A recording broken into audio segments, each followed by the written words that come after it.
Chapter 2. The Post Office, in which we meet the staff. Glom of Knit. Dissertation on rhyming slang. You should have been there. The dead letters. A golem's life. Book of regulations. There was always an angle. There was always a price. There was always a way. And look at it like this, Moist thought. Certain death had been replaced with uncertain death, and that was an improvement, wasn't it? He was free to walk around, well, hobble at the moment. And it was just possible that somewhere in all this was a profit. Well, it could happen. He was good at seeing opportunities where other people saw barren ground.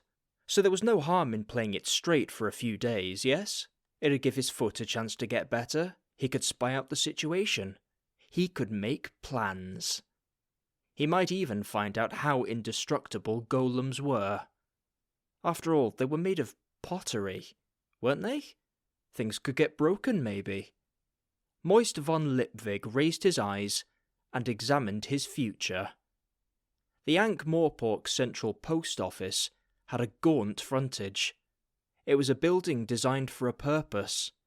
It was, therefore, more or less, a big box to employ people in, with two wings at the rear which enclosed the big stable yard. Some cheap pillars had been sliced in half and stuck on the outside. Some niches had been carved for some miscellaneous stone nymphs. Some stone urns had been ranged along the parapet, and thus architecture had been created.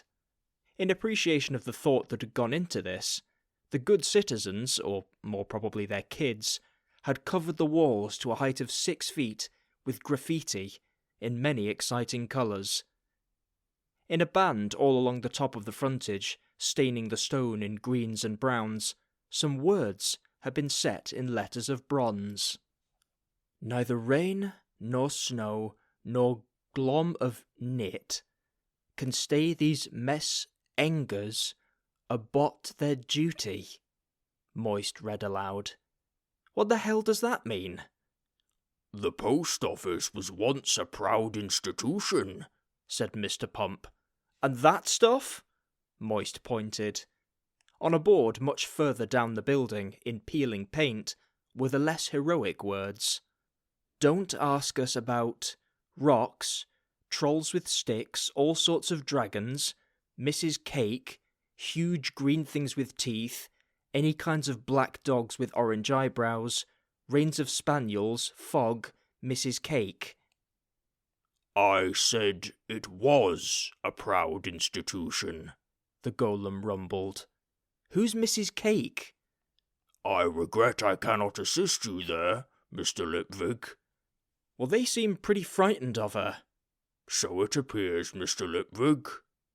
Moist looked around at this busy junction in this busy city. People weren't paying him any attention, although the golem was getting casual glances that didn't appear very friendly. This was all too strange. He'd been, 14? When he'd last used his real name? And heavens knew how long it had been since he'd gone out without some easily removable distinguishing marks. He felt naked. Naked and unnoticed. To the interest of no one whatsoever, he walked up the stained steps and turned the key in the lock.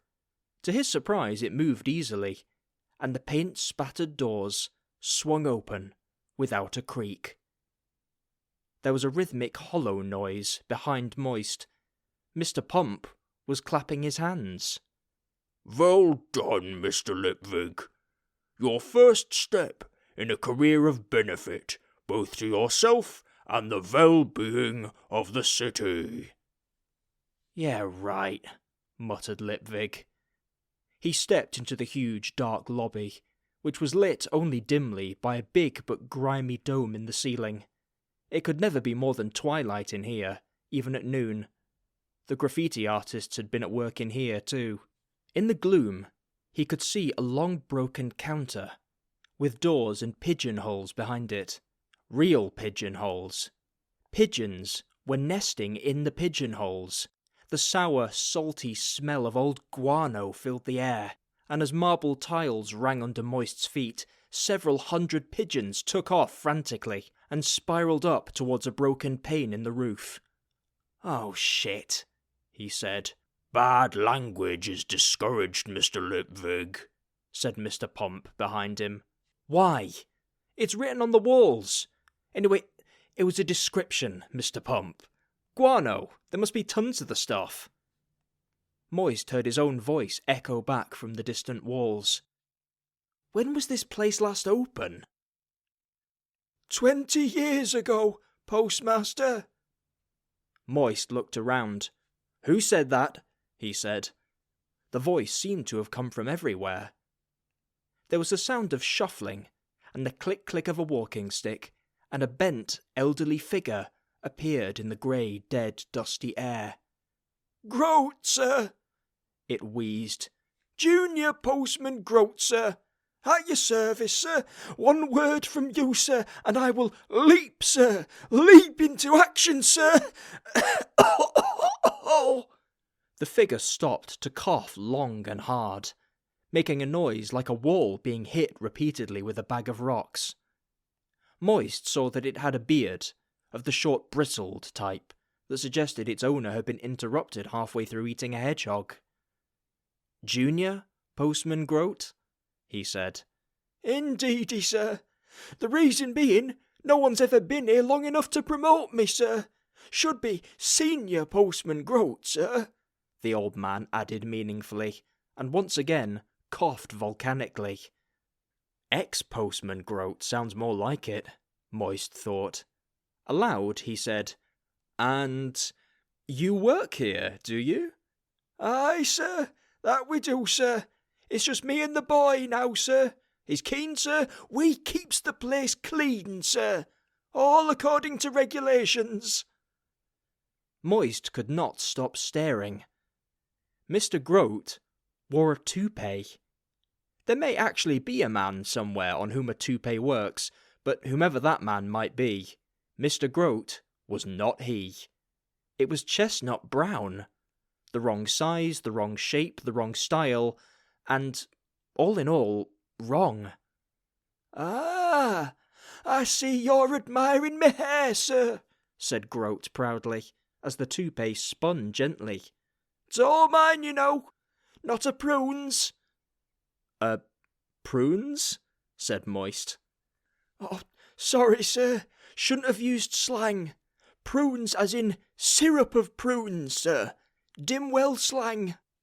Dimwell a rhythmic rhyming slang. Various rhyming slangs are known, and have given the universe such terms as apples and pears, stairs, rubberty-dub, pub, and busy bee. General theory of relativity. The Dimwell Street rhyming slang is probably unique, in that it does not, in fact, rhyme. No one knows why, but theories so far advanced are 1. That it is quite complex and in fact follows hidden rules, or 2. Dimwell is well named, or 3. It's made up to annoy strangers, which is the case with most such slangs. "Syrup of prunes. Wig. Not many men of my age got all their own hair. I expect that's what you're thinking. It's clean living that does it, inside and out." Moist looked around at the fetid air and the receding mounds of guano. "Well done," he muttered. "Well, Mr. Groat, do I have an office or something?" For a moment, the visible face above the ragged beard was that of a rabbit in a headlight. "Oh, yes, sir, technically," said the old man quickly, "but we don't go in there any more, sir. Oh, no, 'cause of the floor. Very unsafe, sir, 'cause of the floor. Could give way any minute, sir. We uses the staff locker room, sir, if you'd care to follow me, sir." Moist nearly burst out laughing. "Fine," he said. He turned to the golem. Mr. Pump?" "Yes, Mr. Lipvig?" said the golem. "Are you allowed to assist me in any way? Or do you just wait around until it's time to hit me on the head?" There is no need for hurtful remarks, sir. I am allowed to render appropriate assistance. So, you could clean out the pigeon shit and let a bit of light in? Certainly, Mr. Lipvig. You can? A golem does not shy away from work, Mr. Lipvig. I will locate a shovel. Mr. Pump set off towards the distant counter, and the bearded junior postman panicked. No! He squeaked, lurching after the golem. It's really not a good idea to touch them heaps. Floor's liable to collapse, Mr. Groat? Said Moist cheerfully. Groat looked from Moist to the golem, and back again. His mouth opened and shut as his brain sought for words. Then he sighed. You'd better come down to the locker room then. Step this way, gentlemen. Moist became aware of the smell of Mr. Groat as he followed the old man. It wasn't a bad smell, as such, just odd. It was vaguely chemical, coupled with the eye-stinging aroma of every type of throat medicine you've ever swallowed, and with just a hint of old potatoes. The locker room turned out to be down some steps into the basement, where, presumably, the floors couldn't collapse, because there was nothing to collapse into. It was long and narrow. At one end was a monstrous oven, which, Moist learned later, had once been part of some kind of heating system, the post office having been a very advanced building for its time. Now, a small round stove, glowing almost cherry red at the base, had been installed alongside it. There was a huge black kettle on it. The air indicated the presence of socks, cheap coal, and no ventilation. Some battered wooden lockers were ranged along one wall, the painted names flaking off. Light got in, eventually, via grimy windows up near the ceiling. Whatever the original purpose of the room, though, it was now the place where two people lived. Two people who got along, but nevertheless had a clear sense of mine and thine. The space was divided into two, with a narrow bed against one wall on each side. The dividing line was painted on the floor, up the walls, and across the ceiling. My half, your half. So long as we remember that, the line indicated, there won't be any more trouble. In the middle, so that it bestrode the boundary line, was a table. A couple of mugs and 2 tin plates were carefully arranged at either end. There was a salt pot in the middle of the table. The line, at the salt pot, turned into a little circle to encompass it in its own demilitarized zone. One half of the narrow room contained an overlarge and untidy bench, piled with jars, bottles, and old papers. It looked like the workspace of a chemist who made it up as he went along, or until it exploded. The other had an old card table, on which small boxes and rolls of black felt had been stacked, with slightly worrying precision. There was also the largest magnifying glass Moist had ever seen on a stand. That side of the room had been swept clean. The other was a mess that threatened to encroach over the line. Unless one of the scraps of paper from the grubbier side was a funny shape, it seemed that somebody, with care and precision, and presumably a razor blade, had cut off that corner of it, which had gone too far. A young man stood in the middle of the clean half of the floor. He'd obviously been waiting for Moist, just like Groat, but he hadn't mastered the art of standing to attention, or rather, had only partly understood it.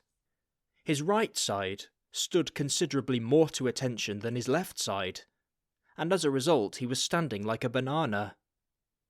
Nevertheless, with his huge nervous grin and big gleaming eyes, he radiated keenness. Quite possibly beyond the boundaries of sanity, there was a definite sense that at any moment he would bite. And he wore a blue cotton shirt, on which someone had printed, "Ask me about pins." Said Moist. "Apprentice Postman Stanley, sir," mumbled Groat. "Orphan, sir. Very sad. Came to us from the siblings of Offler Charity Home, sir. Both parents passed away of the gnats on their farm out in the wilds, sir. And he was raised by peas. Surely you mean on peas, Mr. Groat? By peas, sir. Very unusual case. A good lad if he doesn't get upset, but he tends to twist towards the sun, sir, if you get my meaning. Perhaps, said Moist. He turned hurriedly to Stanley. So, you know something about pins, do you? He said, in what he hoped was a jovial voice. No, sir, said Stanley. He all but saluted. But your shirt says... I know everything about pins, sir, said Stanley. Everything there is to know. Well, that's, Moist began. Every single fact about pins, sir, Stanley went on. There's not a thing I don't know about pins. Ask me anything about pins, sir. Anything you'd like at all. Go on, sir. Moist floundered, but years of practice came to his aid. I wonder how many pins were made in this city last year. He stopped. A change had come across Stanley's face. It smoothed out, lost the vague hint that its owner was about to attempt to gnaw your ear off. Last year, the combined workshops, or pinneries of Ankh-Morpork, turned out 27,880,978 pins, said Stanley, staring into a pin-filled private universe. That includes wax-headed, steels, brasses, silver-headed and full silver, extra-large, machine and handmade, reflexed and novelty, but not lapel pins, which should not be grouped with the true pins at all, since they are technically known as sports or blazons, sir.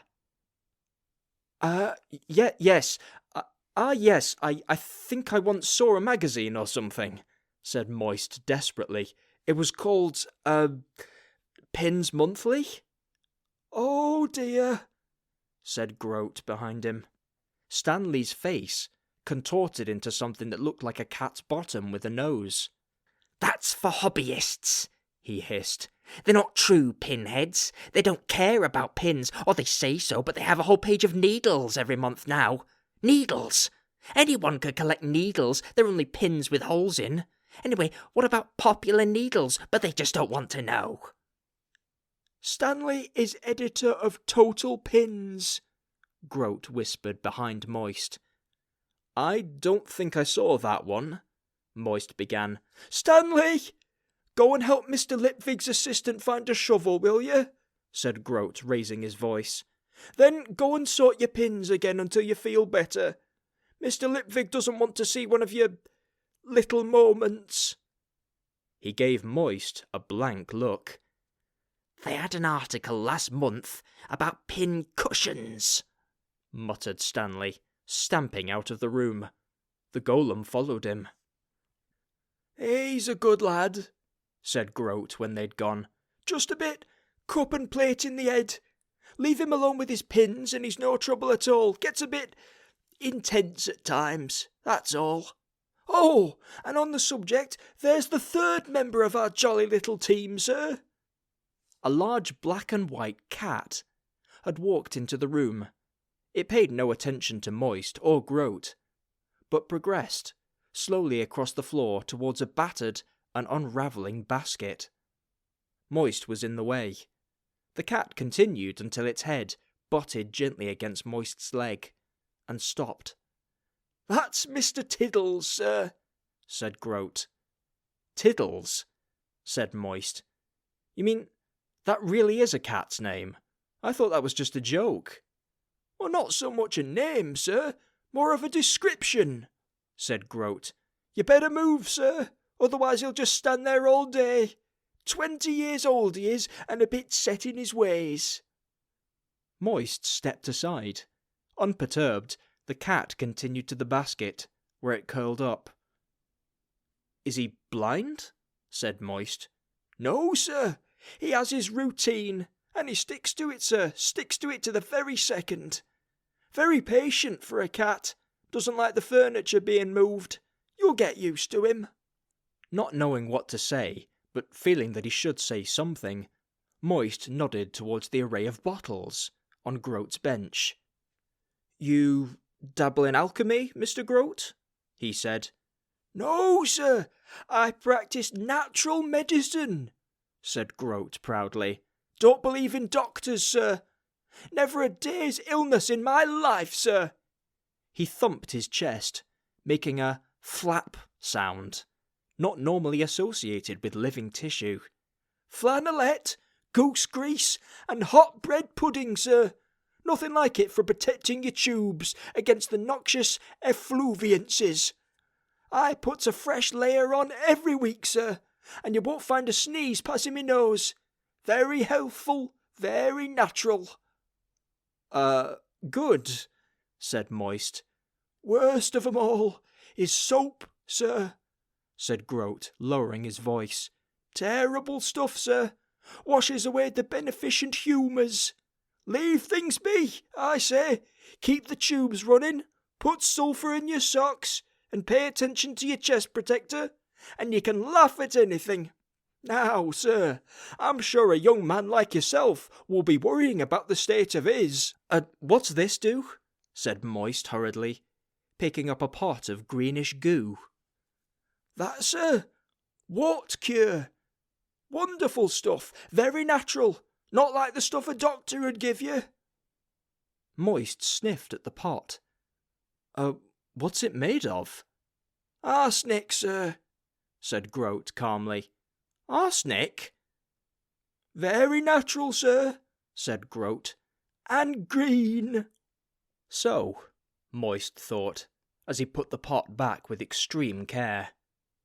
Inside the post office, normality clearly does not have a one-to-one relationship with the outside world. I might miss the cues.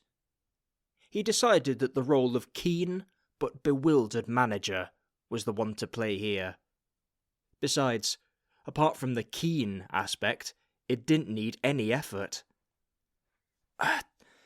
"Can you help me, Mr. Groat?" he said. "I don't know anything about the post."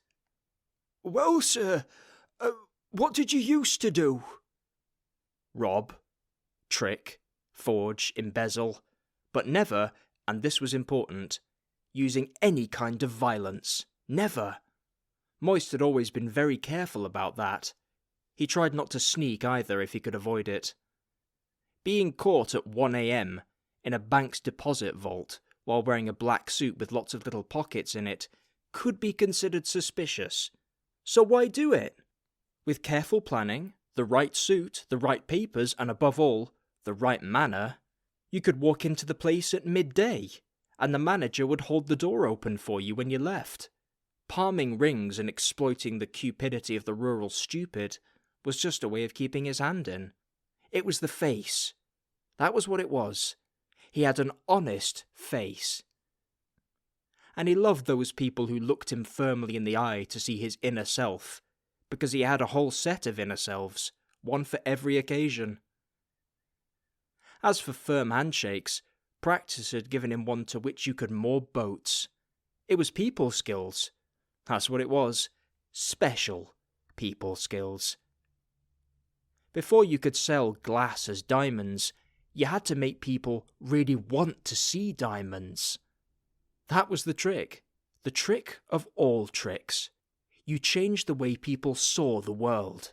You let them see it the way they wanted it to be. How the hell had Vetinari known his name?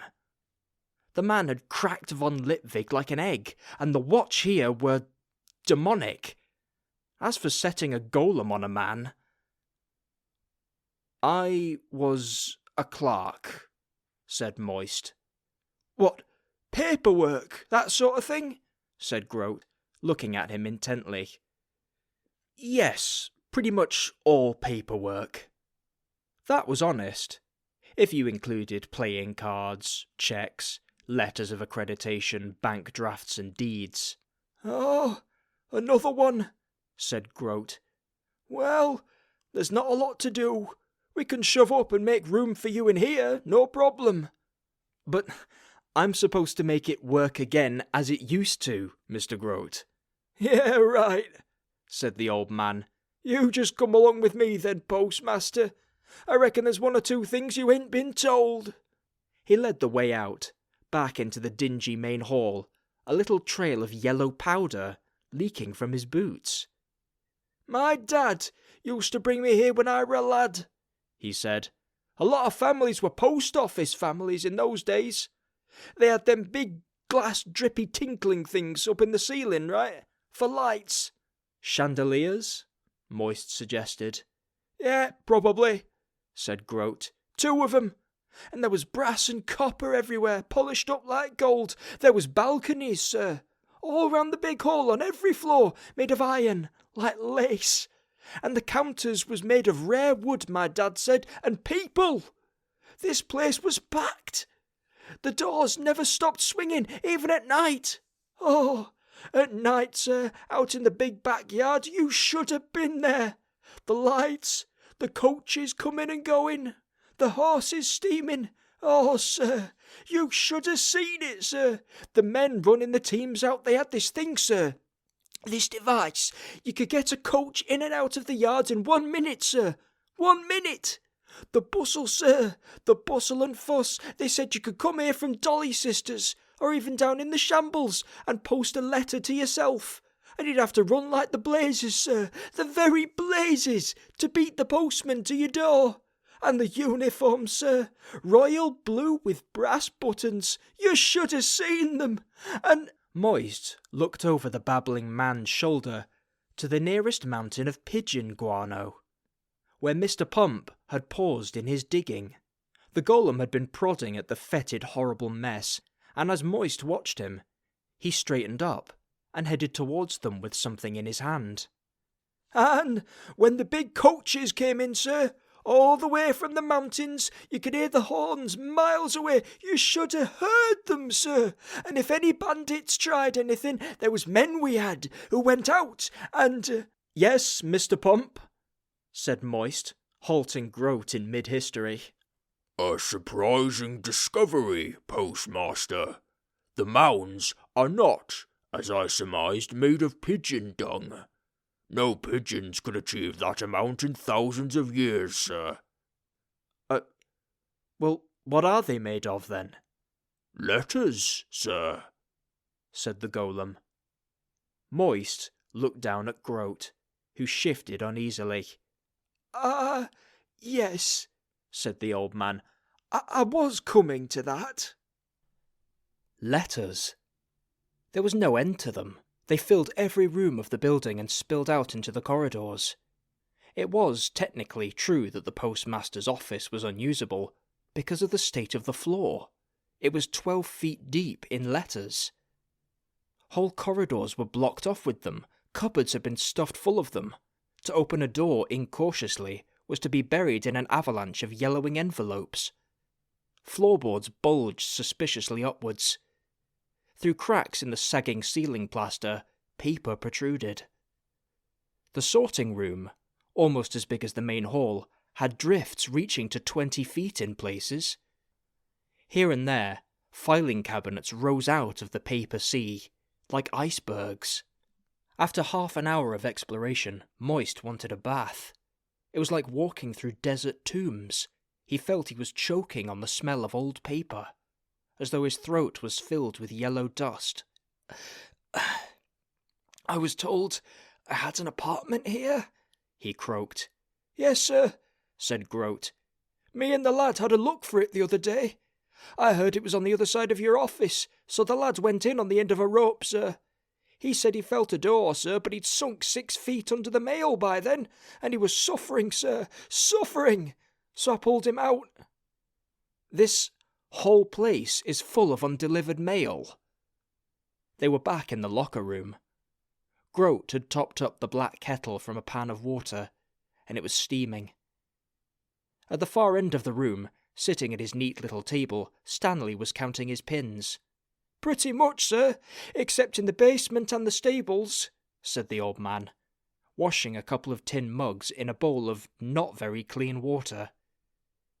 You mean, even the postman... My office is full of old mail, but they never filled the basement. Where's the sense in that? "Oh, you couldn't use the basement, sir. Oh, not the basement," said Groat, looking shocked. "It's far too damp down there. The letters would be destroyed in no time." "Destroyed?" said Moist flatly. "Nothing like damp for destroying things, sir," said Groat, nodding sagely.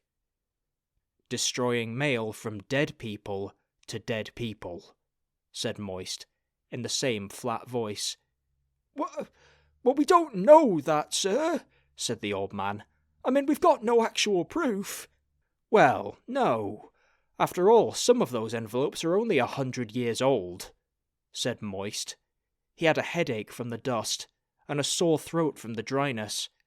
And there was something about the old man that was grating on his raw nerves. He was keeping something back. "That's no time at all to some people. I bet the zombie and vampire population is still waiting by the letterbox every day, right?" "No need to be like that, sir," said Groat levelly. "No need to be like that. You can't destroy the letters. You just can't do it, sir. That's tampering with the mail, sir. That's not just a crime, sir. That's a... "Sin?" said Moist. Oh, worse than sin," said Groat, almost sneering. "For sins, you're only in trouble with a god. But in my day, if you interfered with the mail, you'd be up against Chief Postal Inspector Rumbelow. And there's a big difference. Gods forgive." Moist sought for sanity in the wrinkled face opposite him. The unkempt beard was streaked with different colours, either of dirt, tea, or random celestial pigment. Like some hermit, he thought. Only a hermit could wear a wig like that.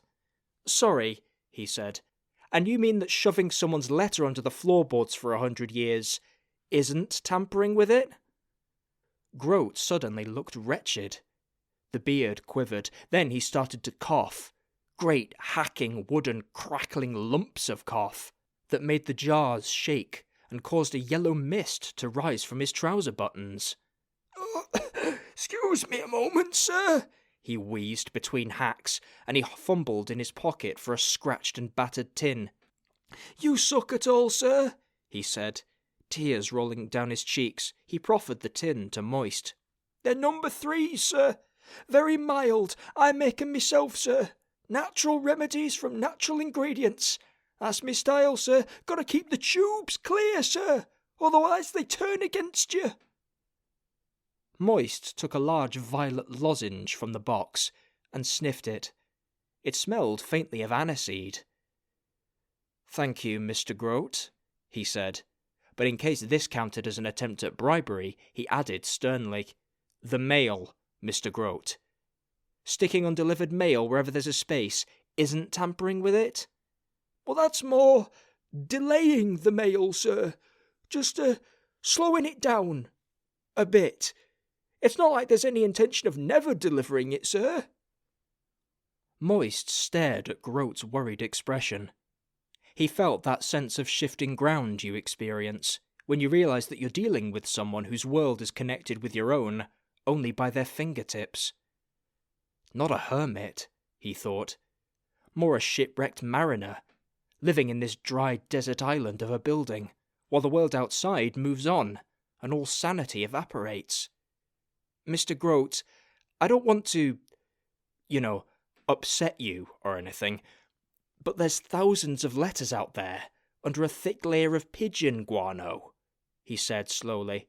"Actually, on that score, sir, things aren't as bad as they seem," Groat said, and paused to suck noisily on his natural cough lozenge.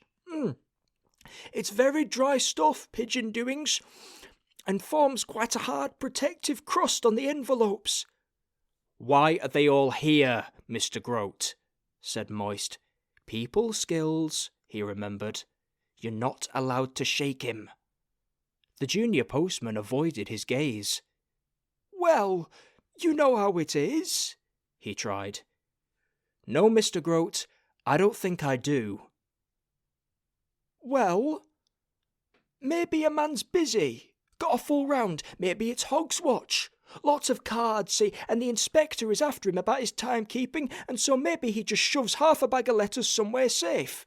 But he will deliver 'em, right? I mean, it's not his fault if they keeps pushing, sir. Pushing him all the time. Then it's tomorrow, and he's got an even bigger bag because they're pushing all the time. So he reckons I'll just drop a few off today, because it's my day off on Thursday, and I can catch up then. Well, you see, by Thursday, he's behind by more than a day's work, because they keeps on pushing. And he's tired anyway, tired as a dog. So he says to himself, got some leave coming up soon. But then he gets his leave, and by then, well, it all got very nasty towards the end. There was unpleasantness. We'd gone too far, sir, that's what it was, and we'd tried too hard. Sometimes things smash so bad it's better to leave them alone than try to pick up the pieces. I mean, where would you start? I think I get the picture, said Moist. You're lying, Mr. Grote. You're lying by omission. You're not telling me everything. And what you're not telling me is very important, isn't it? I've turned lying into an art, Mr. Grote, and you're just a talented amateur. Grote's face, unaware of the internal monologue, managed to smile. But the trouble is... What's your first name, Mr. Grote? Moist asked. Tolliver, sir. Nice name. The thing is, Tolliver, that the picture I see in your description is what I might refer to, for the purposes of the analogy, as a cameo, whereas all this, Moist waved his hand to include the building and everything it contained, is a full-size triptych, showing scenes from history, the creation of the world and the disposition of the gods, with a matching chapel ceiling portraying the glorious firmament, and a sketch of a lady with a weird smile thrown in for good measure. Tolliver, I think you are not being frank with me. Sorry about that, sir, said Grote, eyeing him with a sort of nervous defiance. I could have you sacked, you know, said Moist, knowing that this was a stupid thing to say. You could, sir. You could try doing that, said Grote, quietly and slowly. But I'm all you got, apart from the lad. And you don't know nothing about the post office, sir. You don't know nothing about the regulations, neither. I'm the only one who knows what needs doing round here. You wouldn't last 5 minutes without me, sir. You wouldn't even see that the inkwells get filled every day. Inkwells? Filling inkwells? Said Moist. This is just an old building, full of dead paper. We have no customers. Got to keep the inkwells filled, sir. Post office regulations, said Grote in a steely voice. Got to follow regulations, sir. For what? It appears we don't accept any mail or deliver any mail. We just sit here. No, sir. We don't just sit here, said Grote patiently. We follow the post office regulations. Fill the inkwells, polish the brass. You don't sweep up the pigeon shit. Oddly enough, that's not in the regulations, sir, said the old man. The truth is, sir, no one wants us any more. It's all the clacks now. The damn clacks. Clack, clack, clack. Everyone's got a clacks tower now, sir. That's the fashion. Faster the speed of light, they say. It's got no soul, sir. No heart. I hates 'em. But we're ready, sir. If there was any mail, we'd deal with it, sir. We'd spring into action, sir. Spring into action. But there ain't. Well, of course there isn't. It's clearly sunk into this town long ago that you might as well throw your letters away as give them to the post office. No, sir. Wrong again. They're all kept, sir. That's what we do, sir. We keep things as they are. We try not to disturb things, sir, said Grote quietly. We try not to disturb anything. The way he said it made Moist hesitate.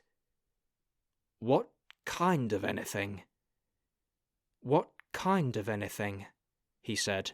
"Oh, nothing, sir. We just go carefully." Moist looked around the room. Did it appear smaller? Did the shadows deepen and lengthen? Was there a sudden cold sensation in the air? No, there wasn't. But an opportunity had definitely been missed, Moist felt. The hairs on the back of his neck were rising. Moist had heard that this was because men had been made out of monkeys, and it meant that there was a tiger standing behind you. In fact, Mr. Pomp was behind him, just standing there, eyes burning more brightly than any tiger had ever managed, and that was worse. Tigers couldn't follow you across the sea, and they had to sleep. He gave up. Mr. Groat was in some strange, musty little world of his own. "Do you call this a life?" he said. For the first time in this conversation, Mr. Groat looked him squarely in the eye. "Much better than a death, sir," he said. Mr. Pomp followed Moist across the main hall and out of the main doors, at which point Moist turned on him. "All right, what are the rules here?" he demanded. "Are you going to follow me everywhere? You know I can't run." "You are allowed autonomous movement within the city and environs," the golem rumbled. "But, until you are settled in, I am also instructed to accompany you, for your own protection." Against who? Someone annoyed that their great-granddaddy's mail didn't turn up? "I couldn't say, sir." I need some fresh air. What happened in there? Why is it so creepy? What happened to the post office? "I couldn't say, sir," said Mr. Pomp placidly. "You don't know? But it's your city," said Moist sarcastically. "Have you been stuck at the bottom of a hole in the ground for the last 100 years? "No, Mr. Lipwig," said the golem. "Well, why can't—" Moist began. "It was 240 years, Mr. Lipwig," said the golem. "What was?" "The time I spent at the bottom of the hole in the ground, Mr. Lipwig." "What are you talking about?" said Moist. "Why, the time I spent at the bottom of the hole in the ground, Mr. Lipwig. Pump is not my name, Mr. Lipwig, it is my description. Pump 19 to be precise. I stood at the bottom of a hole 100 feet deep and pumped water. For 240 years, Mr. Lipwig. But now I am ambulating in the sunlight. And this is better, Mr. Lipwig. This is better." That night, Moist lay staring at the ceiling. It was 3 feet from him. Hanging from it a little distance away was a candle in a safety lantern. Stanley had been insistent about that, and no wonder. This place would go up like a bomb. It was the boy who'd showed him up here. Groat was sulking somewhere. He'd been right, damn him. He needed Groat. Groat practically was the post office. It had been a long day, and Moist hadn't slept well last night, what with being upside down over Mr. Pump's shoulder and occasionally kicked by the frantic horse. He didn't want to sleep here either, heavens knew, but he didn't have lodgings he could use anymore, and they were at a premium in this hive of a city in any case. The locker room did not appeal. No, not at all. So, he'd simply scrambled onto the pile of dead letters in what was, in theory, his office. It was no great hardship. A man of affairs such as he had to learn to sleep in all kinds of situations, often while mobs were looking for him a wall's thickness away. At least the heaps of letters were dry and warm, and weren't carrying edged weapons. Paper crackled underneath him as he tried to get comfortable.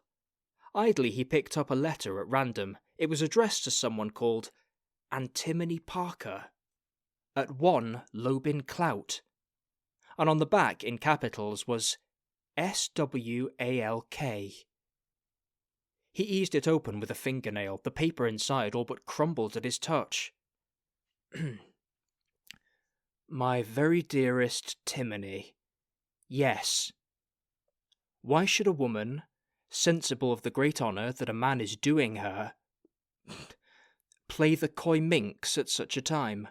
I know you've spoken to Papa, and of course I consent to becoming the wife of the kindest, most wonderful... Moist glanced at the date on the letter. It had been written 41 years ago.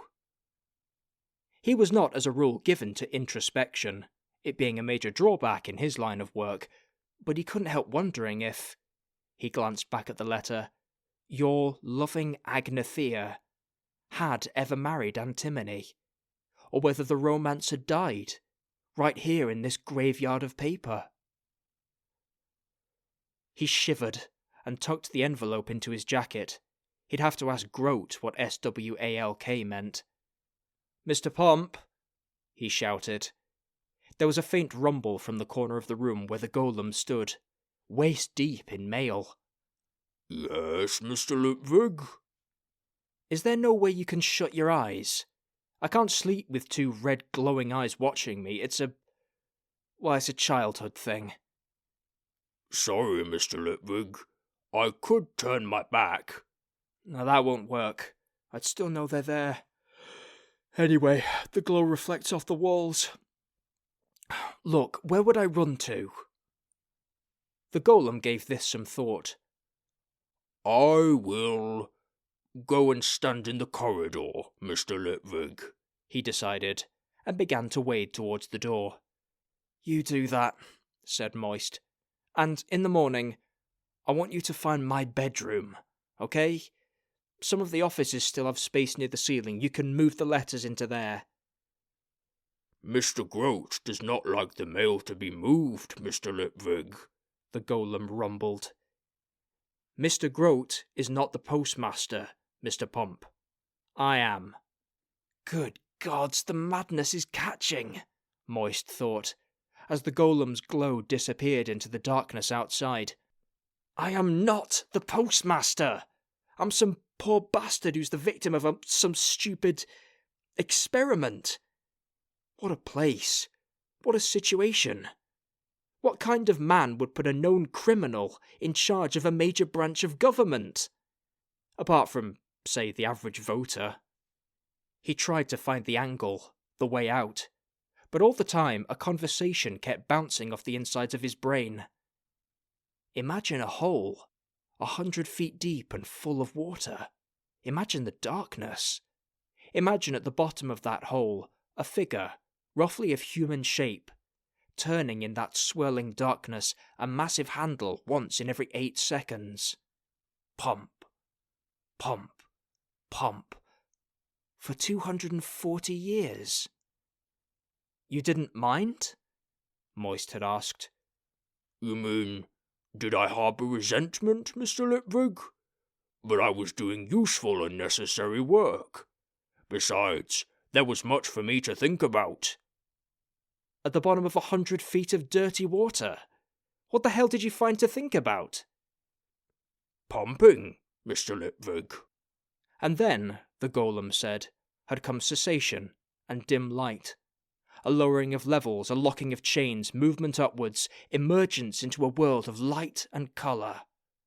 And other golems. Moist knew something about golems. They used to be baked out of clay thousands of years ago, and brought to life by some kind of scroll put inside their heads. And they never wore out, and they worked. All the time. You saw them pushing brooms or doing heavy work in timber yards and foundries. Most of them you never saw at all. They made the hidden wheels go round, down in the dark. And that was more or less the limit of his interest in them. They were, almost by definition, honest. But now, the golems were freeing themselves. It was the quietest, most socially responsible revolution in history. They were property. And so they saved up, and bought themselves. Mr. Pomp was buying his freedom by seriously limiting the freedom of Moist. A man could get quite upset about that. Surely that wasn't how freedom was supposed to work. Ye gods, thought Moist, back in the here and now. No wonder Groat sucked cough sweets all the time. The dust in this place could choke you. He rummaged in his pocket and pulled out the diamond-shaped cough lozenge the old man had given him. It looked harmless enough. 1 minute later, after Mr. Pomp had lurched into the room and slapped him heavily on the back, the steaming lozenge was stuck to the wall on the far side of the room, where, by morning, it had dissolved quite a lot of the plaster. Mr. Groat took a measured spoonful of tincture of rhubarb and cayenne pepper to keep the tubes open, and checked that he still had the dead mole round his neck, to ward off any sudden attack of doctors. Everyone knew doctors made you ill, it stood to reason. Nature's remedies were the trick, every time. Not some hellish potion made of God's knew what. He smacked his lips appreciatively. He'd put fresh sulphur in his socks tonight too, and he could feel it doing him good. 2 candle lanterns glowed in the velvet, papery darkness of the main sorting office. The light was shining through the outer glass, filled with water so that the candle would go out if it was dropped. It made the lanterns look like the lights of some abyssal fish in the squiddy iron-hard depths. There was a little glugging noise in the dark. Groat corked his bottle of elixir and got on with business. "Be the inkwells filled, apprentice postman Stanley?" he intoned. "Aye, junior postman Groat. Filled to a depth of 1/3 of 1 inch from the top. As per post office counter regulations, daily observances rule C18, said Stanley. There was a rustle as Groat turned the pages of a huge book on the lectern in front of him. "Can I see the picture, Mr. Groat?" said Stanley eagerly. Groat smiled. It had become part of the ceremony, and he gave the reply he gave every time. "Very well, but this is the last time. It's not good to look too often on the face of a god," he said, "or any other part." "But you said there used to be a gold statue of him in the big hall, Mr. Groat. People must have looked on it all the time." Groat hesitated, but Stanley was a growing lad. He'd have to know sooner or later. "Well, mind you, I don't reckon people used to look on the face much," he said. "They looked more on the wings." "On his hat and ankles," said Stanley.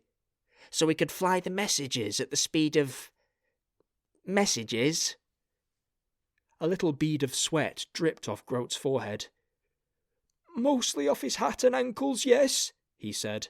But not only there." Stanley peered at the picture. "Oh, yes, I never noticed them before. He's got wings on... Oh." "The fig leaf," said Groat quickly. "That's what we call it." "Why's he got a leaf there?" said Stanley. "Oh, they all had 'em in the olden days, 'cause of being classical," said Groat, relieved to be shifting away from the heart of the matter. "It's a fig leaf, off a fig tree." "The joke's on them. There's no fig trees round here," said Stanley, in the manner of one exposing the flaw in a long-held dogma. "Yes, lad, very good, but it was a tin one anyway," said Groat, with patience. "And the wings?" said the boy. "Well, I suppose they thought that the more wings, the better," said Groat. "Yes, but supposing his hat wings and his ankle wings stopped working, he'd be held up by..." "Stanley, it's just a statue. Don't get excited. Calm down. You don't want to upset them." Stanley hung his head. "They've been whispering to me again, Mr. Groat," he confided in a low voice. "Yes, Stanley. They whisper to me too." "I remember 'em last time, talking in the night, Mr. Groat," said Stanley, his voice trembling. "I shut my eyes, and I keep seeing the writing. Yes, Stanley. Don't worry about it. Try not to think about it. It's Mr. Lipstick's fault, stirring 'em up. Leave well alone, I say. They never listen. And then what happens? They find out the hard way. Seems like only yesterday those watchmen joined that chalk outline round Mr. Mutable, said Stanley, beginning to tremble. He found out the hard way. Calm down now, calm down, said Grote, patting him gently on the shoulder. You'll set 'em off. Think about pins. But it's a cruel shame, Mr. Grote, them never being alive long enough to make you senior postman. Grote sniffed. Oh, that's enough of that. That's not important, Stanley, he said, his face like thunder. Yes, Mr. Grote, but you're an old man, and you're still only a junior postman, Stanley persisted. I said that's enough, Stanley. Now, just raise that lamp again, will you? Good, that's better. I'll read a page of the regulations. That always quietens them down. Grote cleared his throat. I shall now read from the Book of Regulations. Delivery times, Metropolitan, Sundays and Octa-days excepted, he announced to the air. As follows. The hours by which letters should be put into the receiving houses in town for each delivery within the city walls of Ankh-Morpork are as the following. Overnight by 8 o'clock in the evening for the first delivery. Morning by 8 o'clock for the second delivery. Morning by 10 o'clock for the third delivery. Morning by 12 o'clock for the fourth delivery. Afternoon by 2 o'clock for the fifth delivery. Afternoon by 4 o'clock for the sixth delivery. Afternoon by 6 o'clock for the seventh delivery. These are the hours, and I have read them.